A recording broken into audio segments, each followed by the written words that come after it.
Bonjour tout le monde, on est samedi matin et j'ouvre une nouvelle semaine de vlog. J'espère que vous allez bien et que vous passerez un bon moment en ma compagnie. J'enchaîne direct. Alors niveau lecture, je suis dans Spectacle de Julien Dufresne-Lamy. Il est en bas, j'ai la femme de décembre. Je passe un très bon moment, il est très très fort. Je suis un tout petit peu... alors c'est pas hésitante, c'est que j'ai besoin de me plonger vraiment plus dedans et là j'ai pas beaucoup de temps pour me plonger dedans parce que les deux histoires sont assez différentes et en même temps demandent un peu de concentration pour vraiment rentrer dedans, mais c'est vraiment très bien fait. Donc voilà, je vous en reparlerai un petit peu plus tard bien sûr.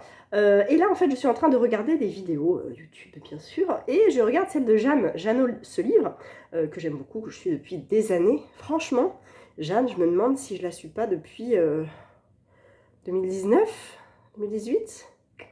Ça fait vraiment longtemps que je la suis. Et donc là, elle s'est mise à son compte depuis un an, elle fait le bilan un petit peu de YouTube en fait et de sa vie depuis un an. Et c'est super intéressant parce qu'elle est complètement transparente et ça fait partie des youtubeuses que j'aime vraiment beaucoup parce qu'elles sont complètement transparentes et je trouve ça très appréciable. Donc elle parlait des rémunérations notamment sur les vidéos, les partenariats, tout ça. Et voilà, et je me posais la question de mon contenu aussi. Alors moi, ce que je fais, c'est que je fais des vidéos depuis octobre, ça fait 2 ans et demi.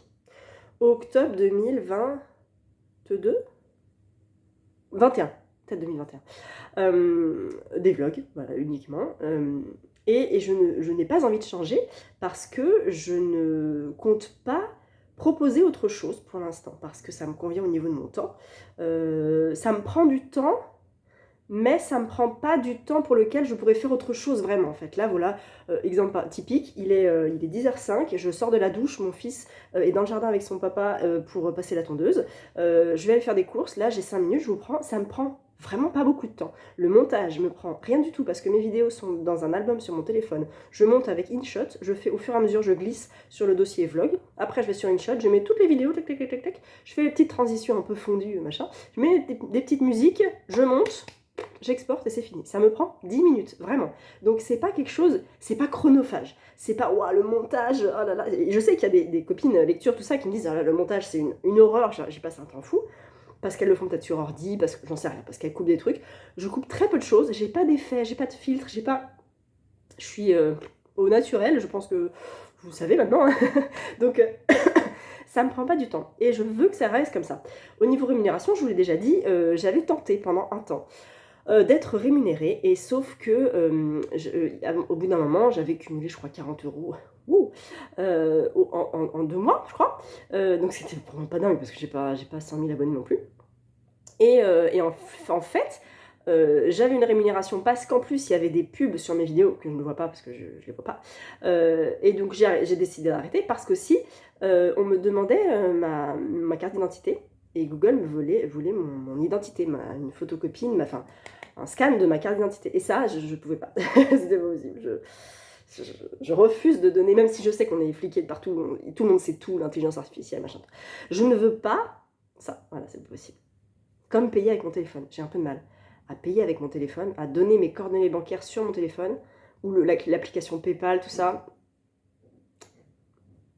Je suis encore un peu dubitative par rapport à ça. Donc voilà, je ne veux pas de rémunération YouTube, je n'en fais pas. Instagram c'est pareil, je pourrais, je pense que je pourrais. Je sais qu'il y en a qui le font et qui gagnent quelques écus pour ça, mais j'ai pas envie de me prendre la tête avec ça en fait. J'ai un revenu, j'ai la chance d'avoir un travail qui me fait gagner ma vie, je m'en sors et puis voilà, je veux vraiment que ça reste loisir en fait, même si c'est une passion la lecture, je veux que ça reste un loisir tout ce qu'il y a autour en fait. Et je trouvais ça très intéressant d'entendre Jeanne sur ses partenariats, sur la confiance qu'elle a, sur le flip aussi qu'elle se dit, elle veut finir le mois avec des sous aussi, enfin c'est normal, mais voilà, je la trouve très transparente et je vous recommande encore une fois de la suivre parce qu'elle est top, elle fait des super vidéos.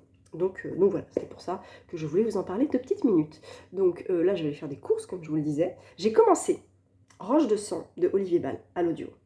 Et je me suis rendu compte que j'avais pas envie de l'écouter. Il est probablement très bien, mais j'ai pas envie de réécouter un thriller qui, je vais être méchante, potentiellement peut ressembler à plein d'autres thrillers. Même si peut-être il est super bien, il est peut-être trop bien. Mais non, j'ai pas envie. Non, ils montent pas. Et toi, tu fais quoi? Bah, je monte. Ok. Ils ont fini. Et qu'est-ce que je disais? Donc, j'ai pas envie d'écouter un thriller qui va encore me faire penser à d'autres thrillers. Voilà. J'ai Le chaos dans les veines de Cécile Cabanak, qui me tente aussi. Mais bon. Et le problème, c'est que j'ai plus rien dans ma palle qui est passible à l'audio. Voilà, j'ai trop de livres originaux dans ma palle qui ne sont pas encore passés à l'audio. Donc je sais pas trop. Je vais peut-être continuer à écouter les podcasts, tout simplement. J'ai envie de me réécouter les podcasts Pile de Claire. Et de Claire Géano, l'autrice de La Jurée. Parce que c'était tellement bien ces podcasts, tellement géniaux. Donc voilà, écoutez Pile, écoutez des podcasts. Je vous en ai laissé pas mal sur Insta, mais n'hésitez pas à me dire: ah, je vais peut-être vous mettre les captures d'écran. Tiens, je vais essayer d'y penser dans mes trucs InShot là, de mettre la capture d'écran de tous les podcasts que j'écoute en ce moment. Et puis voilà, je vous reprends, peut-être pas demain, peut-être lundi, peut-être lundi. On est toujours samedi, je me bois un petit jus. Une petite infusion palais d'été, c'est jardin romantique je crois. C'est pêche et myrte citronnée, c'est trop bon. C'est comme de l'ice tea pêche, mais en beaucoup plus naturel du coup, c'est trop bon. Alors je viens vous parler 2 minutes parce que je suis allée au parc avec mon fils et il commence à être autonome, c'est cool, il sait que je suis là, je le regarde et j'ai avancé, spectacle, c'est trop bien, c'est trop bien, c'est trop bien. 115, page 115, c'est sombre, hein. C'est sombre et en même temps ça m'intéresse, ça m'étonne pas. Ça, je trouve ça vachement honnête comme regard qu'il a sur la K-pop, sur la pop culture coréenne et sur les paillettes et tout ce que ça recèle. Et ensuite 2 histoires, donc Lisa, une des filles du groupe Blackpink, chanteuse coréenne, tout ça, qui va partir, qui est thaïlandaise, et qui donc décroche une audition, tout ça, mais on va connaître son passé, son lien avec la musique, avec sa famille, avec ses traditions aussi. Puis elle a gagné l'audition, j'en suis à peu près là. Et en parallèle de ça, on suit une jeune femme qui est appelée Jane, qui se filme, H24, et qui est suivie par des milliers de personnes. Sauf que là, elle bouge plus depuis des heures. Donc, tout le monde se demande qu'est-ce qui se passe, tout ça. Je ne vais pas vous en dire plus, j'ai avancé un petit peu, mais bon, voilà, j'ai pas envie de trop vous en dévoiler. Donc il y a le côté vachement grinçant de cette jeune fille qui se filme, et hyper glauque en fait. Et les paillettes et les strass d'un groupe de K-pop. Mais tout ça en grinçant, vraiment en grinçant. J'aime beaucoup. J'avais pas de post-it, donc j'ai cornouillé des pages. Je vais mettre des post-it tout de suite. Et ça me fait penser aux petites japonaises que je regarde des fois en vlog, qui se filment de chez elles, à faire des petits plats, à se faire des soins du visage, tout ça, à ranger, acheter des boîtes, machin, des rangements. J'adore. Et je me suis posé la question comment est-ce qu'elles font. Et je pense qu'effectivement elles doivent avoir des webcams un peu partout. Donc il y a un côté un peu voyeur, même moi, hein, puisque je regarde ces vlogs là. Et en même temps, ça peut être hyper malsain. Alors que moi j'ai un regard totalement neutre et bienveillant, et juste voilà, je regarde, ça me fait rire quoi. Mais ouais, je pense qu'il y a des fous qui regardent ça en fait. C'est un peu flippant. Sinon, j'ai reçu dans la boîte quelque chose qui n'était pas du tout prévu. De la part d'une boutique que j'aime beaucoup, qui s'appelle Dessine-moi mes rêves.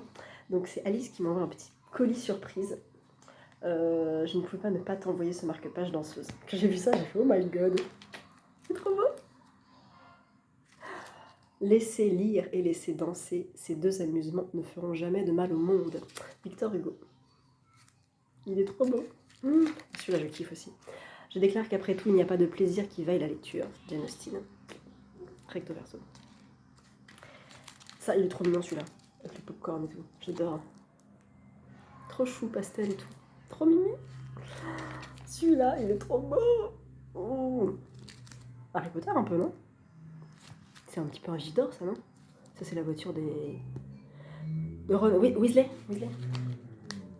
Trop beau. Et instant magique.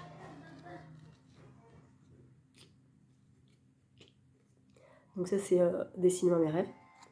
Je peux peut-être vous mettre ça, si vous voulez, son numéro, mais Dessine-moi mes rêves. Je crois que je l'ai mis en barre d'infos. Et une belle carte, ça j'aime bien parce que je l'ai mis dans mes bibliothèques. J'adore. Ça c'est plus pour l'automne. Je la mettrai cet automne.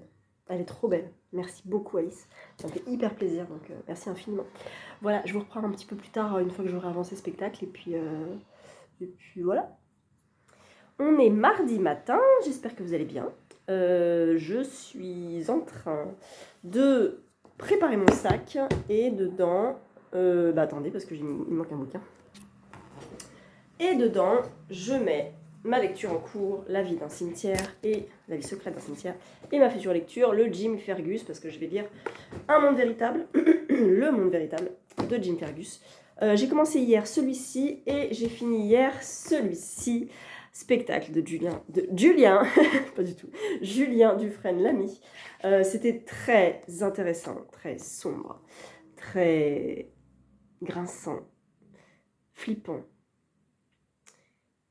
J'ai l'impression, je l'ai dit à Julien, d'être dans un roman dans un endroit avec beaucoup de la musique, beaucoup de musique à fond, des néons, la nuit et un univers hyper pas boîte de nuit mais un truc un peu glauque en fait. Et c'est vraiment l'esprit de ce roman, je trouve. Donc on suit, je vous l'ai déjà dit, je crois, Lisa, une des chanteuses de Blackpink, et en parallèle une jeune femme qui s'appelle Jane, dont on ne sait rien à part qu'elle se filme H24 depuis des années. Et les gens la suivent et la regardent. Donc des voyeurs la suivent. Et un jour, elle fait des trucs super chelous et elle avoue qu'elle est séquestrée, tout ça. Donc tout le monde s'inquiète, on fait des recherches sur elle, sur la personne qui la séquestre. Et c'est flippant. C'est flippant et en même temps, je ressors de ce bouquin-là avec beaucoup de questions à poser à Julien. Ça tombe bien, je le vois jeudi. Par rapport à Jane. Alors, par rapport à Lisa, je sais, c'est bon, j'ai pas de questions, c'est waouh. Cette gamine, qui a une vingtaine d'années maintenant, je pense, a eu une formation militaire pour être idole coréenne. Et les idoles fonctionnent comme ça, en fait. Ils font des préparations. Vous voyez la Star Academy ? Et bah, puissance 1558. Voilà. H20, enfin pas H24, mais 7 jours sur 7, à bosser comme des dératés, à pas dépasser le poids requis, la taille requise. C'est complètement flippant. Il y en a qui se suicident. Hein. On leur dit que ouais, elles sont 9, c'est bon, les 9 qui sont là ou les 8 qui sont là, ça va être elles les prochaines idoles. Et en fait, non, elles sont que 4. Et les 4 autres vont très très mal le vivre.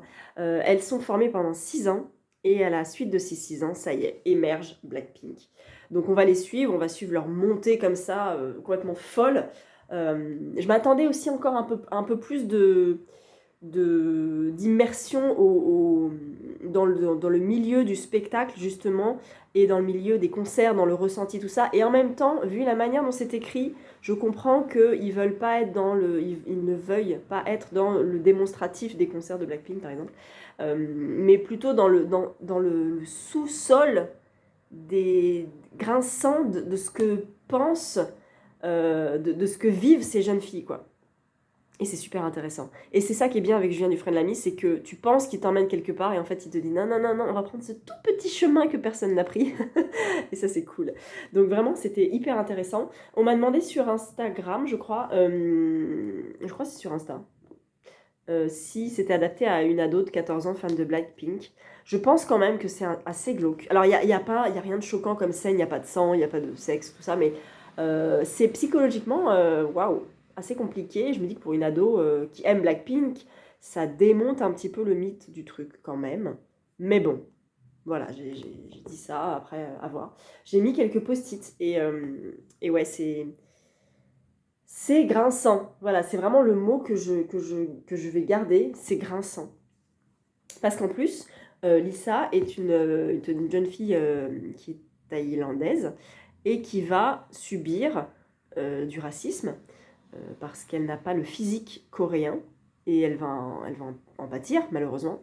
Et c'est violent. Voilà, les choses sont violentes et en même temps, presque tout est vrai. Et il le dit, Julien, presque tout est vrai, quoi. Donc c'est flippant. Il a été en Corée, il s'est immergé là-bas et il en est ressorti ce bouquin-là avec beaucoup, beaucoup de vérité. Un peu flippante. Donc vraiment, si vous êtes curieux, foncez. Si vous aimez cet univers un peu idol, K-pop, tout ça, foncez aussi, mais dites-vous que ça va un peu démonter le mythe. Mais justement, assez justement. Donc voilà, moi j'étais convaincue déjà, je suis convaincue par le style de Julien, donc Il a plus rien à me prouver. De toute façon, j'en discuterai avec lui jeudi. Je vais essayer de vlogger, je sais pas si, je pense qu'il y a une interview, une rencontre, tout ça. Après, si je crois que c'est une grande librairie, c'est à Saint-Michel. Mais je vais quand même essayer de vlogger.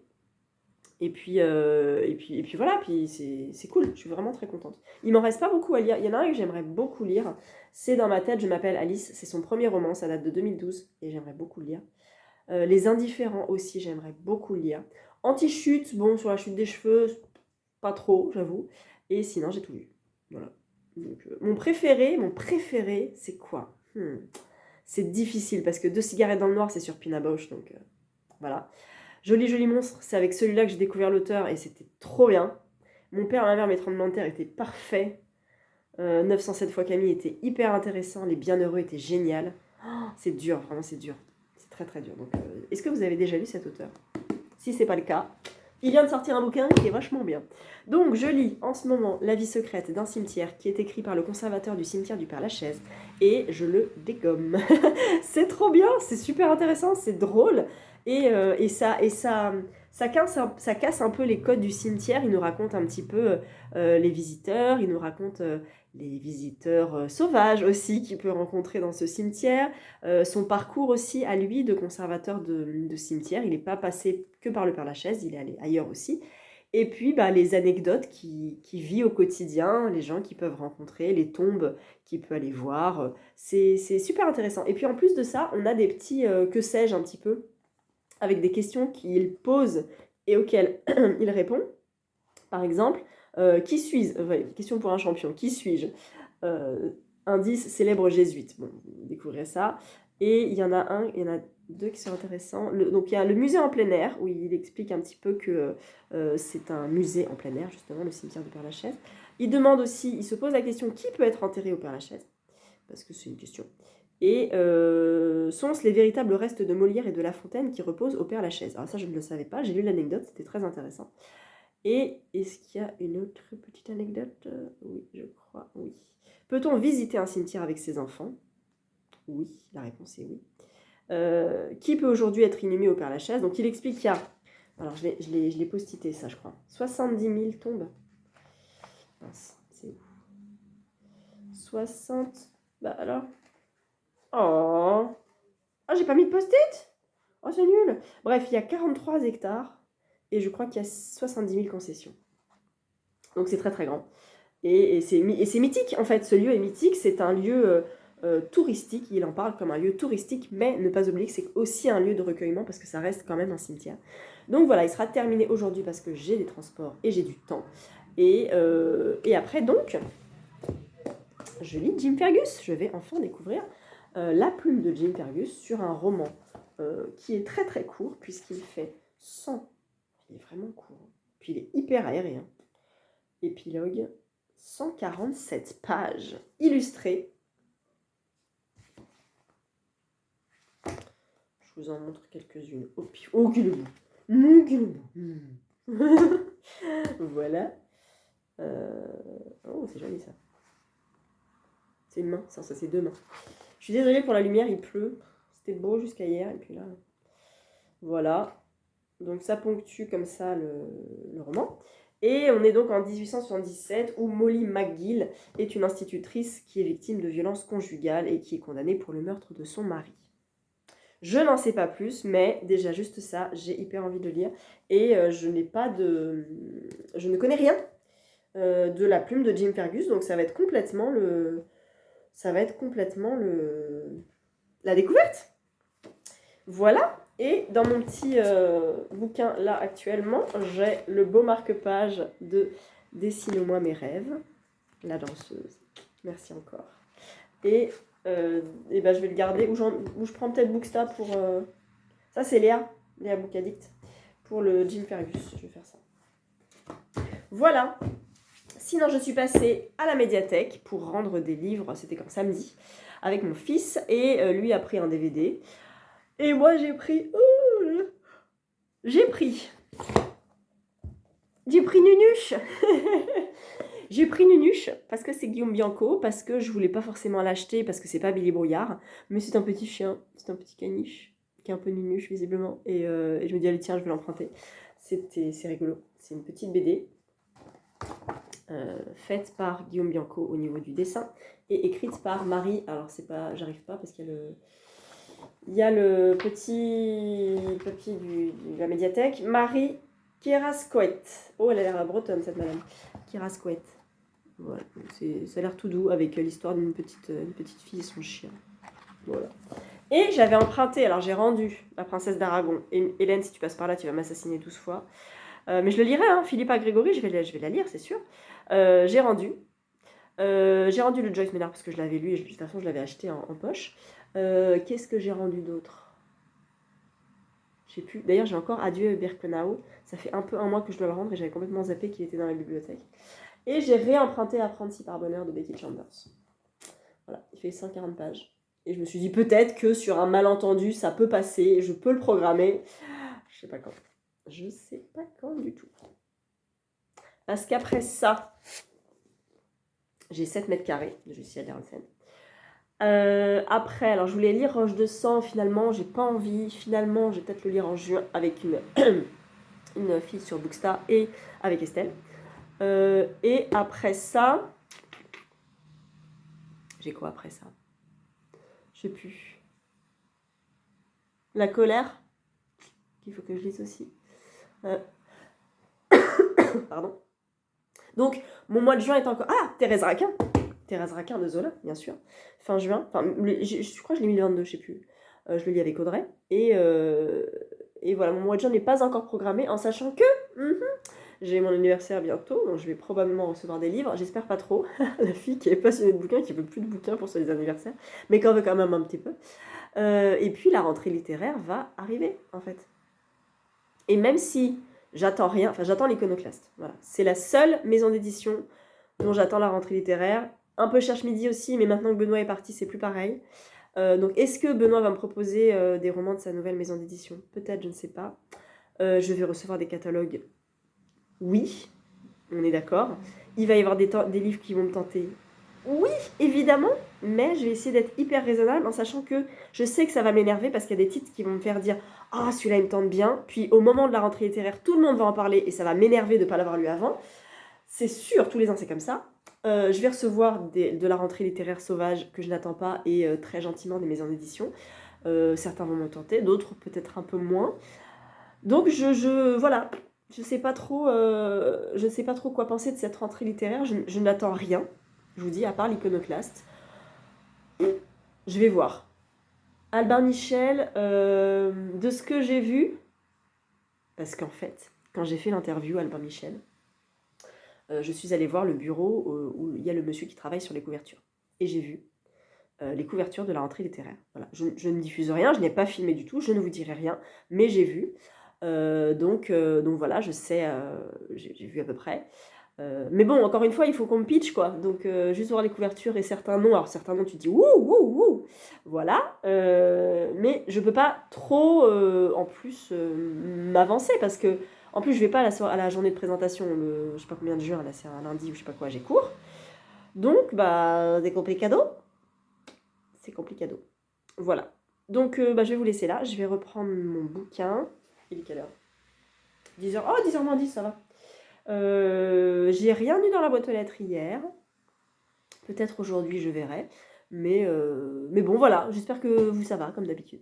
Je vous reprends 2 petites secondes parce que, en fait, là, mon téléphone est chargé. Je suis sur la table de notre télé. Et je regardais la vidéo de Margot Liseuse, que je suis depuis longtemps maintenant. Et qui est, elle, sur YouTube depuis 13 ans. Et qui a fait une foire aux questions, là. Et voilà, c'est intéressant, j'aime bien ça. Et puis j'aime bien Margot parce que c'est une personne très, très honnête, très entière, qui est là depuis tellement longtemps, qui n'a plus rien à prouver, qui n'a plus envie de prouver quoi que ce soit, et qui est là et qui parle de ses lectures. Et même si on n'a pas forcément tout le temps les mêmes lectures, et c'est intéressant, donc j'aime bien. Et elle parle du fait que être sur les réseaux modifie la façon dont on lit. Et elle se posait la question sur... des gens, enfin, à propos des gens, je vais essayer de formuler ça correctement, les gens qui lisent et qui ne sont pas sur les réseaux sociaux, sont-ils finalement les lecteurs les plus sereins? Et est-ce que ceux qui sont sur les réseaux sont des lecteurs plus consommateurs de livres sans vraiment repenser au principe même de la lecture, qui est de lire, voilà, peu importe ce qu'on lit. Et en même temps, je suis quand même, je ne suis pas la première, hein, mais je suis souvent dans le discours de dire lisez, peu importe ce que vous lisez, c'est déjà trop bien en fait.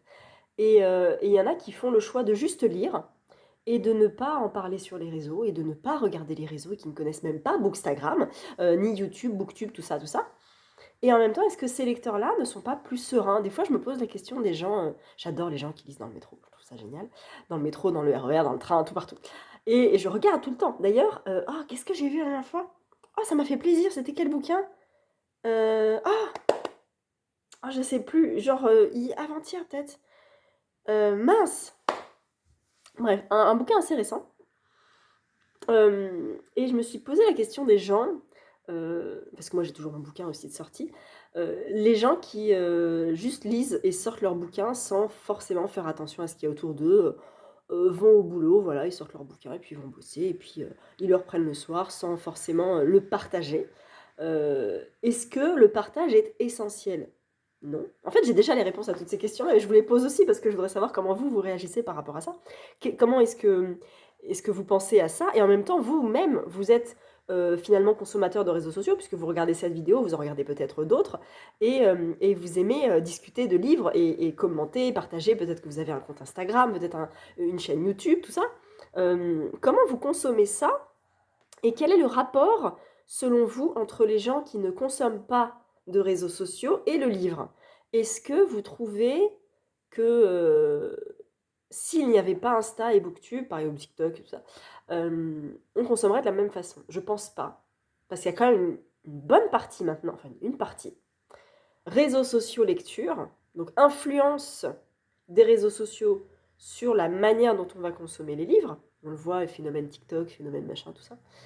Donc ça aide aussi au livre, c'est plutôt bénéfique. Et en même temps, quand on consomme des réseaux sociaux qui parlent de livres, on a envie d'acheter des livres, évidemment. Donc, ça pousse à la consommation. Je suis la première, finalement, à donner mes avis et à pousser, sans le faire exprès, à la consommation. Désolée pour tous vos banquiers. Et en même temps, je suis moi-même aussi la première à être influencée par les réseaux sociaux, finalement, puisque je passe au moins une fois par jour sur Insta, au moins une fois par jour sur Booktube ou tout ça. Des commentaires, des avis littéraires, tout ça, Babelio et compagnie, Livre Addict. Je suis baignée dans cette influence du livre. Et est-ce que inconsciemment, je ne suis plus sereine et je ne consomme plus de la même façon qu'avant? Et en même temps, avant, je ne lisais pas. J'ai commencé à relire, ça va faire 9 ans cet été que je redécouvre la lecture. Euh, et en même temps, il y a 9 ans, la vache. Ah ouais. Je me... je me rendais pas compte. Donc ça va faire 9 ans que je suis sur Livre Addict, par exemple, et que j'ai commencé à découvrir des forums de lecture, quoi. Des clubs de lecture. Une lecture par mois. Vraiment, on se retrouve une fois par mois pour parler d'un bouquin. Mais c'est top, c'est cool, mais quel bouquin?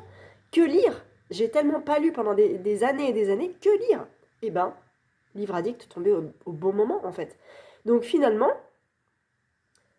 je pense qu'il n'y a pas de réponse. Je pense que c'est une longue discussion. Mais quel est votre avis, vous, sur la consommation de livres en fonction des réseaux sociaux? Est-ce que vous réussissez à être raisonnable? Est-ce que pas du tout, vous êtes complètement influencé et que vous dépensez des dizaines et des dizaines de centaines d'euros en librairie pour acheter tout ce que les booktubeurs et les bookstagrammeurs lisent? Ou est-ce que vous êtes raisonnable consommateur? Est-ce que vous pensez que les gens qui lisent sans partager passent à côté de quelque chose? Ou juste vivent leur vie en lisant 3-4 livres par mois et puis ils le vivent bien? Moi, je sais que ma belle-mère, elle lit en vacances, par exemple. Elle peut pas lire chez elle parce qu'elle a toujours des trucs à faire. Mais elle lit 2-3 livres en vacances sur une semaine. Et c'est son petit kiff. Voilà, mais elle en parle pas. Enfin, moi, elle m'en parle parce que moi, je lui pose des questions. Parce qu'elle me demande des fois des conseils lecture pour savoir ouais, qu'est-ce que je peux emmener en vacances, c'est quoi les derniers titres, tout ça. Donc, je lui fais une petite liste. Mais c'est pas quelqu'un qui va parler de lecture autour d'elle. Et ouais, il y a plein de questions qui fusent comme ça. Comment est-ce que les gens qui ne sont pas sur les réseaux vivent leur lecture?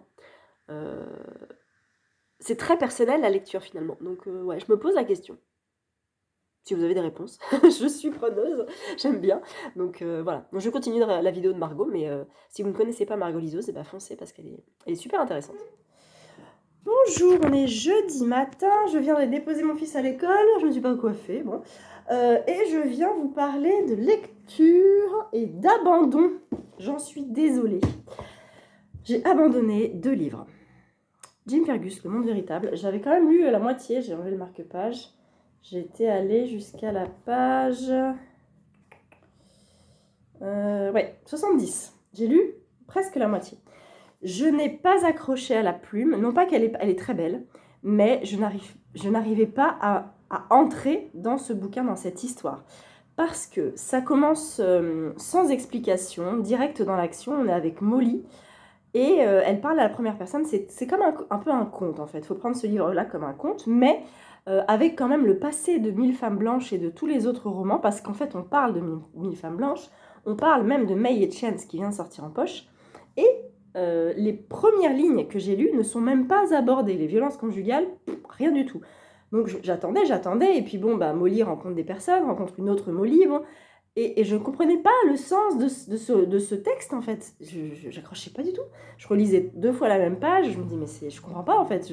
J'étais perdue, donc je me suis dit, bon, c'est pas grave, je pense que c'est pas le moment.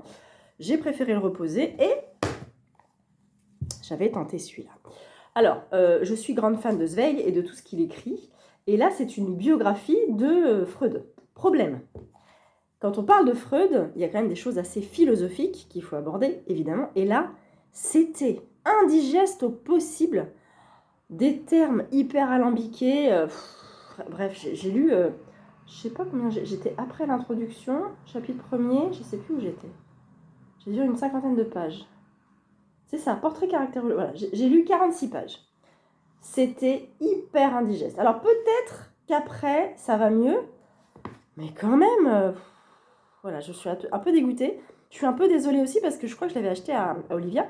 Donc si tu passes par là, Olivia, je suis vraiment désolée. Mais oh là là, c'était indigeste. Alors peut-être que c'est le premier chapitre seulement qui est indigeste. Il faudrait que je continue. Mais en introduction, c'est pas fou comme accroche, quoi. Donc voilà, je l'ai reposé également. Mais je vais quand même le laisser dans la bibliothèque. Parce que, enfin dans le sens où, pas dans ma pile à lire, mais dans ma pile pas prioritaire. Parce que ça m'embête de l'avoir abandonné, et je pense que je le reprendrai seulement à partir du chapitre 2. Parce qu'avant, tout ce qui est la philosophie de Freud, l'état d'esprit du 20e siècle, enfin du 19e siècle, en fait, les mentalités, tout ça, c'est intéressant, mais c'est abordé de façon tellement alambiquée que j'ai vraiment pas accroché. Donc, tant pis. 2 abandons. Je me suis dit, bon, qu'est-ce qu'on fait? Tu peux pas lire 7 mètres carrés parce que c'est samedi que je commence la lecture commune. J'ai pris Marguerite et Georgette, le tome 2, et je passe un moment fabuleux. Je suis trop bien dedans. Je suis trop contente de retrouver ce duo d'enquêteurs rocambolesques et belges. C'est génial. J'avais adoré le tome 1 à l'audio, et là je lis le tome 2, c'est un bonheur. C'était... Ah, je ne sais plus ton prénom. Ah, on s'était vu à la rencontre par ce féminin, elle me l'avait donné, parce que j'avais le tome 3, mais j'avais pas le tome 2. Donc là, j'ai le tome 2 que je suis en train de lire, et je pourrais même enchaîner avec le tome 3, mais j'ai 7 mètres carrés à lire avant, bien sûr. Là, j'ai lu 115 pages, je suis au chapitre 28, et c'est drôle, et c'est bien fait, et on est tout à fait avec les personnages. Il n'y a pas trop de personnages, on est bien, on est trop bien, je suis trop bien. Je suis à Knokke-le-Zout, je connais pas du tout, c'est une plage un petit peu huppée, où Marguerite et Georgette vont partir en vacances, et sur le chemin, donc en train, ils vont faire la rencontre d'un homme qui s'appelle Roger, je crois. C'est pas écrit. Roger, qui cherche sa femme, qui s'appelle Daisy. Elle a disparu, visiblement. Bon.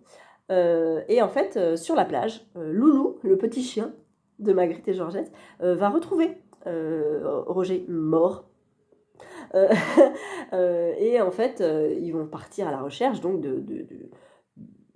de cette enquête, peut-être suicide, peut-être accident, peut-être meurtre, et puis ils vont remonter sur la piste de Daisy, la fameuse femme de Roger, disparue, et en fait ils vont découvrir pas mal de choses. C'est super drôle, c'est frais, c'est parfois un peu familier comme langage, mais c'est drôle. Il y a un passage que j'ai relevé, j'ai ri, c'était trop bien. Donc il y a un personnage qu'ils appellent la Castafiore, qui est un petit peu comme ça, bling bling et tout ça.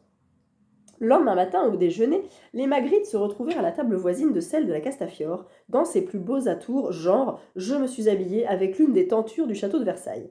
Un truc discret et moche à souhait. À son cou, un collier clinquant que si tu tombes en panne en voiture la nuit, t'as pas besoin de tes feux de détresse. Voilà, et tout le roman est un petit peu comme ça. C'est super drôle. Vraiment, si vous connaissez pas cette saga, c'est hyper drôle. Donc voilà, je suis contente. Je pense que j'ai quand même eu 115 pages hier. Il est pas long. Hein. Il en fait... Ah oui, il y a plein de pages blanches. D'accord. Ah oui, effectivement. Il en fait 260, donc c'est pas impossible que je le finisse aujourd'hui, d'autant que ce soir je vois Julien Dufresne-Lamy, donc j'ai encore du transport ce soir. Et comme ça, je serai prête pour 7 mètres carrés samedi, voire demain après-midi, si je prends quelques pages d'avance. Voilà, j'ai reçu aussi dans la boîte aux lettres des choses. Hop là, une que j'attendais, deux que je n'attendais pas. Il y en a un qui a un peu pris la pluie, alors heureusement c'est le bandeau qui a pris la pluie, donc je suis contente. C'est le Franck Tillier, le nouveau, La Faille, qui vient de sortir chez Pocket le 2 mai. Donc il est un tout petit peu gondolé, ça va, ça a séché. Il est un petit peu... voilà. C'est un charcot. Donc comme les charcots, j'avais envie de les reprendre à partir de La Chambre des Morts, c'est-à-dire le tome 2, je crois. Voilà, je suis très très très à la bourre dans les charcots. Et en même temps, c'est pas Charcot que je voulais lire, c'était Lucienne Bell, La Chambre des Morts, voilà. Donc je veux lire La Chambre des Morts, et j'avais lu Luca, et j'avais aussi lu le manuscrit inachevé, dont j'avais pas du tout aimé la fin, et c'est tout ce que j'ai lu de Tillier. Donc celui-ci pourra attendre un petit moment avant d'être lu, je pense, mais bon, merci Pocket d'avoir pensé à moi. Et ils font des sorties, en fait, des nouvelles sorties avec les nouvelles couvertures, là c'est l'anneau de Moebius, Puzzle et le syndrome E. Alors je ne sais pas pour l'instant si c'est les seuls qu'ils ont sortis, mais le syndrome E c'est du Charcot, Puzzle c'est un one shot, l'anneau de Moebius je ne sais pas, et puis du coup la faille c'est un Charcot également, donc je pense qu'ils vont ressortir toutes les couvertures, un peu comme ils ont fait avec Bernard Minier aussi. Ensuite, j'ai reçu aussi de la part de Pocket Après nous les oiseaux de Raquel Aslund. Et en fait, il a écrit Les étoiles montantes de l'imaginaire. Et je ne savais pas, je pensais que c'était un roman contemporain, presque un peu thriller. Il était sorti, je crois, à la Bête Noire.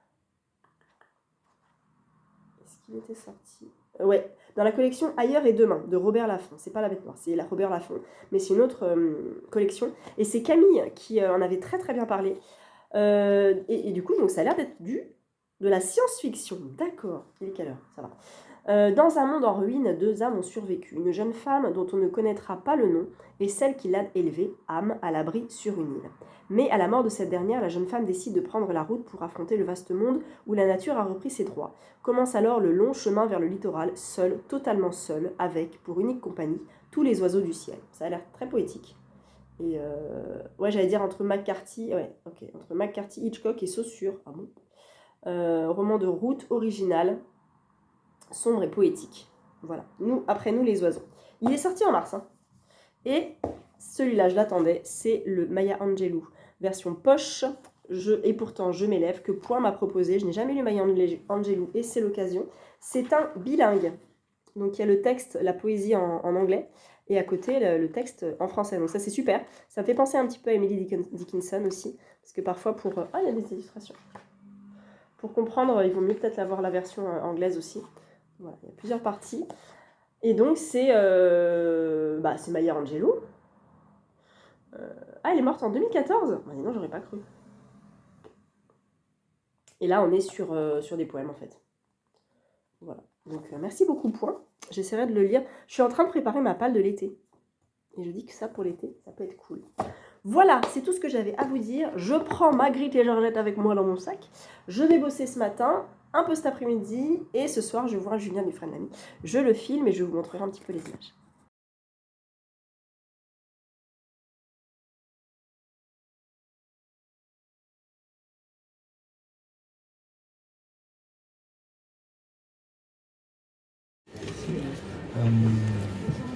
C'était un peu un hasard un peu total. Moi je connaissais absolument rien au monde de la Corée, ce qu'on appelle la... On m'entend bien ou pas ? Non, pas trop. Bonsoir en tout cas. Ce qu'on appelle la Hallyu, c'est un mot coréen qui désigne en fait cette mode, cette vague coréenne qui se mondialise et qui s'occidentalise depuis quelques années. Et par hasard, pendant le confinement, parce que je m'ennuie, Je suis confiné avec une de mes meilleures amies qui est là. Je regarde et en fait je suis frappé dans ce documentaire, au-delà du storytelling, du succès de ces quatre filles qui aujourd'hui sont dites les grands groupes de la musique. Il y a ce discours un peu inconscient et un peu entre les lignes d'un travail très acharné, très au cordeau, d'années en fait, de formation militaire qu'elles ont mené dans l'espoir, sans être sûr d'être choisies, mais dans l'espoir en tout cas de former un groupe et d'être les élus. Et en fait tout de suite c'était forcément sur cette idée-là de monde un peu musical, paillettes, mais en tout cas des coulisses de ce monde-là, d'un système en fait bien rodé, industriel. Parce que pour moi, les K-pop, c'est au-delà en fait de ces artistes un peu excentriques et de ces clips un peu futuristes, c'est ce travail vraiment mené de front pour en être. Et à partir de là, j'ai mené des recherches pendant des mois et des mois pour étoffer et pour être sûr qu'il y avait un roman à faire. Votre roman est truffé de détails sur la vie des personnages principaux. Pouvez-vous nous parler de votre processus d'écriture qui se révèle du coup être un incroyable travail de journaliste? C'est vrai que pour ce livre-là, je crois que l'investigation elle est primordiale parce que c'est s'attaquer à une culture qui est loin de moi, une culture que je ne connais pas, une culture qu'il fallait en fait forcément aller à la rencontre d'eux. Et donc ça a été un travail de patience, de ne pas être dans l'urgence, d'écrire et rapidement en fait rendre sa copie. Je savais tout de suite qu'il fallait que j'apprenne le coréen, qu'il fallait que je me rende sur place, que je rencontre en fait des gens qui étaient partie prenante de ce système-là. Et à partir de là, une fois que j'ai fixé ces objectifs-là, avec l'urgence en moins, j'ai pris mon temps. Et je trouve que c'est toujours très important, avant d'écrire, la non-écriture et en fait les recherches, les lectures, les rencontres, le simple fait de penser à un sujet, de l'investir, c'est de l'écriture. On remplit une sorte de jauge un peu comme ça à l'intérieur pour ensuite s'attaquer au matériau une fois que quelque chose est un peu consolidé. Donc ça a été un travail de longue haleine que j'ai adoré et que vraiment ça se voit. J'ai aimé le faire et c'est parce que je l'ai fait que je me suis senti légitime ensuite à rencontrer des gens et à les incarner. Ce sont deux personnages qui n'ont rien en commun de prime abord. L'une est d'origine thaïlandaise et devient une star mondiale. L'autre est une anonyme qui est filmée en continu chez elle. Finalement, plus on avance dans notre lecture de votre roman, plus on se rend compte qu'elles ont davantage de points communs qu'il n'y paraît. C'est toujours un peu une gageure d'écrire sur deux destins, sur deux trajectoires si différentes. Moi, je ne me sentais absolument pas d'écrire un récit d'apprentissage initiatique sur une femme qui va devenir célèbre, parce qu'il y a beaucoup de clichés autour de cette idée-là du succès et de la solitude et du désœuvrement de la pop star dans sa chambre d'hôtel. Et quand j'ai fait la connaissance de Chip Chan et de son histoire absolument romanesque, c'est-à-dire que je pense qu'on n'aurait pas pu l'inventer dans une fiction, j'ai su en fait que ça allait être la contre-voix, ou en tout cas le lion, le pont de Lisa, de l'histoire comme ça un peu plus paradisiaque, parce que finalement ces deux histoires disent la même chose dans l'idée de l'enfermement, de l'invention, des gens qui regardent en fait, sur internet comme ça un personnage adulé parce qu'il représente le succès et cette idée-là de gloire, et un personnage qu'on va regarder un peu par catharsis, un peu pour se rassurer sur son sort, et qui en fait nous fascine parce que c'est étrange, parce que c'est inquiétant, parce que c'est dérangeant. Ouais, on m'entend vraiment pas. Ah là, ok. Un autre personnage a attiré mon attention lors de ma lecture, c'est, excusez-moi du terme, Fuck Almost Everything. Pouvez-vous nous parler un peu de lui et nous dire pourquoi il est le reflet de ce que vous avez voulu faire transparaître dans votre roman? L'obsession, la curiosité parfois malsaine. L'idée vraiment du livre, c'était de concevoir un spectacle, un spectacle un peu clé en main. Pendant longtemps, je pensais que le livre allait s'appeler Les Spectateurs, parce que c'est davantage un livre en fait, sur ceux qui consomment, ceux qui sont en quête comme ça de divertissement, plus que ces figurines, ces avatars en fait virtualisés. Et donc je trouvais ça important que le livre soit parcouru en fait d'un personnage un peu ligne, un peu fil rouge, donc Fuck Almost Everything, qui d'abord en fait va s'intéresser à Chip Chan parce que c'est à l'époque, début 2000, en fait, des premiers live streams, des chatroulettes, en fait, de ces vidéos un peu d'anonymes qu'on regarde de façon un peu effrénée. C'est comme ça que Chichan se fait connaître. En 2006, en 2008, on la voit en fait par terre, elle dort dans son studio, une petite pièce forcément asiatique, on ne sait pas vraiment où elle est, en Corée, en Japon, en tout cas il y a des signes qui font penser que c'est un pays asiatique, le fait qu'il y ait peu de meubles, le lino beige et ce genre de choses. Et en fait les gens vont être, comme je l'ai été ensuite à mon tour 20 ans plus tard, vont être fascinés par cette femme qui dort, mais qui dort dans une position presque biscornue. Elle dort par terre, comme si elle gisait au sol, avec les pieds en fait relevés sur un bureau et nouée en fait une sorte de duvet. Et les gens vont la regarder parce qu'ils ont l'impression, au-delà en fait de regarder juste une femme vaquer à ses occupations et à son sommeil, ils ont l'impression de regarder une femme morte.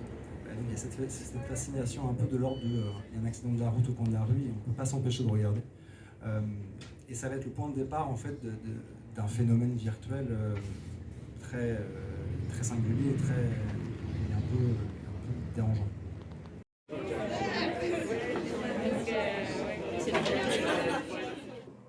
On est vendredi matin et hier soir j'étais à la rencontre et à la dédicace de Julien Dufresne-Lamy à la librairie de la Main dans Paris. C'est à Palais Royal Musée du Louvre, juste en face de la Comédie Française. C'est une très belle librairie, pas très grande, mais genre la mini librairie La Belle et la Bête, vous voyez, échelle et tout, superbe. C'était très chouette, mais c'était très court. Je suis arrivée à 19h, ça a commencé à 19h15. Donc il y a eu une série de questions-réponses avec la libraire, très intéressant. J'ai filmé un peu, comme vous avez pu le voir. Et à 19h40 à peu près, c'était fini. Et puis après, dédicace. J'étais parmi les premières, j'ai discuté un petit peu avec Julien, c'était chouette. Et puis je connaissais personne, donc je suis repartie chez moi à 8h. Voilà, bon bah, c'est pas grave, c'était une rencontre dédicace dans une librairie, c'était cool. Ça faisait un petit moment que j'avais pas vu Julien, je crois que la dernière fois que je l'avais vu, c'était à Brive. Donc c'était il y a 1 an et demi, facile. Pour la sortie... Ou alors les Bienheureux étaient sortis. Non, il n'était pas sorti encore. Donc je ne l'ai pas vu pour la sortie des Bienheureux, j'ai pas pu y aller, je crois. Donc d'ailleurs, je me demande s'il est dédicacé, les Bienheureux. S'il était déjà dédicacé, peut-être. Je sais plus. Donc voilà, c'était très chouette. J'ai fini Les folles enquêtes de Magritte et Georgette, le tome 2, à Knock-le-Zout. C'était super drôle. Super drôle, super crédible, super bien fait, surprenant. Plein de références belges, plein de références à la peinture de Magritte aussi, plein de références vraies, très vraies. En note de bas de page, j'ai écrit anecdote vraie, tout est vrai, enfin voilà, extrait de vraies conversations, tout ça. Donc Nadine, mon fils, s'y connaît vraiment en Magritte, et vraiment un bonheur, ce bouquin. J'ai le tome 3, et à mon avis, ça sera parfait pour cet été. Bon, celui-là aurait été parfait pour cet été, mais voilà. Je suis trop contente, trop contente, donc ça remonte dans mon top 3 des Cozy Mystery, je crois. Anna, en premier. Les Dames de Marlowe, quand même. Hein. Les Dames de Marlowe, c'est trop bien. Magritte et Georgette, ouais, je pense. J'en ai vu tellement des cosy. Ouais, parce que... Ah si, ils étaient 7, c'était trop bien. Mais le 1 était génial, le 2, j'avais un peu moins aimé. Et là, j'ai le 3 que j'attaque bientôt. Les 3 d'Ali étaient vraiment bien. Meurtre et lait de coco, j'ai pas trop accroché. Là, je regarde les Amish et Agatha, non. Peut-être... alors, Son Espion Royal, j'avais adoré. Mais j'ai jamais lu la suite. Donc, ça prouve un petit peu que... Voilà. Qu'est-ce qu'on a encore Rendez-vous avec le crime, non, pas du tout. Le Cozy Mystery de Karine Pitoki est vraiment cool, mais il n'y en a qu'un pour l'instant. Donc j'attends de voir aussi la suite. Et du coup, Le Corbeau d'Oxford, c'est Lizzie Martin et... non, Faith Martin. C'était vraiment chouette aussi. J'avais lu les 2 premiers, j'avais adoré. D'ailleurs, il faudrait que je reprenne la saga. Il y a trop de sagas Cozy Mystery, on est d'accord. Mais en tout cas, celle-ci est trop drôle. Voilà. Donc, demain... J'attaque le pavé. Le pavé, vraiment pavé. Hein. En grand format, il fait 600 pages. Il est lourd, très lourd, donc à transporter, c'est pas la peine. Mais je l'ai en PDF sur ma liseuse parce que Albin Michel me l'avait filé avec Estelle en PDF pour qu'on puisse le lire avant. Finalement, on n'a pas eu le temps. Mais donc, je l'ai sur la liseuse. Donc, je pense que quand je serai à la maison, en papier, et quand je serai dans les transports, en liseuse. Voilà, on est sur un tome 10. Alors, j'ai commencé souillé. Coucou Clara, si tu passes par là. Je suis à la page 21 et en fait 7 mètres carrés, c'est la mesure de la cellule de Karl qui est emprisonné. Il a dû faire une connerie, je pense. Donc probablement dans le tome 8, 9, peut-être, je ne sais pas, je ne l'ai pas lu. Mais voilà. Donc en tout cas, je m'attaque à ça officiellement demain, avec plein de monde. Si vous voulez nous rejoindre, c'est encore possible, oui, même si vous voyez cette vidéo, c'est pas grave. Le groupe de lecture sera sur Instagram, donc n'hésitez pas à m'envoyer un message sur Instagram et je vous rajoute. Voilà, donc ça va m'occuper quelques jours. Hein. Je l'ai mis jusqu'à mardi, je suis un peu ambitieuse, je pense. Peut-être jusqu'à mercredi quand même. Donc voilà, donc avant ça, je vais peut-être finir Ours Lune, parce que c'est rapide, et parce que j'ai déjà lu presque la moitié.